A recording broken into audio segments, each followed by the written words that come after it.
अल्पवयीन मुलाने 2 रिक्षांना उडवले, एक जण जागीच ठार। ठाण्यात रविवारी रात्री 15 वर्षाच्या मुलाने 2 रिक्षांना उडवले।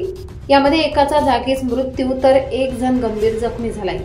या जखमींवर ठाणे जिल्हा शासकीय रुग्णालयात उपचार सुरू आहेत। ठाण्यातील घोडबंदर आनंदनगर येथील मध्यरात्री ही घटना घडली असून अल्पवयीन मुलाच्या वडिलांवर गुन्हा दाखल करण्यात आला आहे। हे पाल्य आणि पालक पोलिसांच्या ताब्यात आहेत।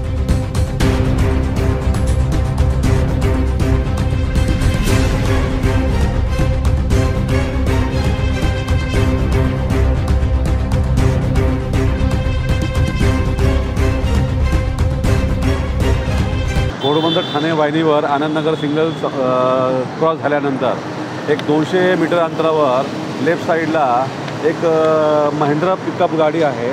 त्या पिकअप गाडीने तिथे उभे असलेल्या 2 रिक्षा चालकांना धडक मारली।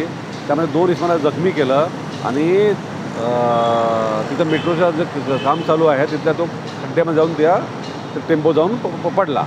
त्यामध्ये रात्री पोलिसांनी त्या टेम्पो चालकाला ताब्यात घेतलं, जखमीला ताब्यात घेतलं, ताबडतोब हॉस्पिटलला पोहोचवलं।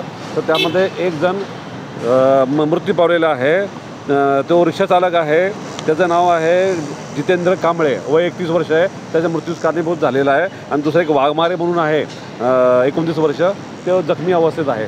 जखमी इसमावर हॉस्पिटलमध्ये उपचार चालू आहेत। आणि या संदर्भात जो टेम्पो चालक आहे त्याची माहिती घेतली असता त्याला ताब्यात घेतला असता तो 15 वर्ष वयाचा अल्पवयीन मुलगा असल्याचं समजलेलं आहे। त्याचं नाव आहे साई कृष्णा बिस्वाल। त्याला ताब्यात घेतलेलं आहे पोलिसांनी, त्याच्या वडिलांना ताब्यात घेतलेलं आहे। कासारवरील पोलीस स्टेशनात गुन्हा दाखल झालेला आहे।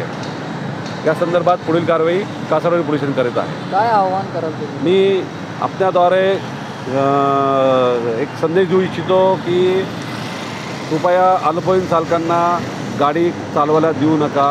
त्यामुळे हे असे अपघात होतात आणि नाहक जनता याच्यामध्ये जखमी आणि मृत्यू पावतात।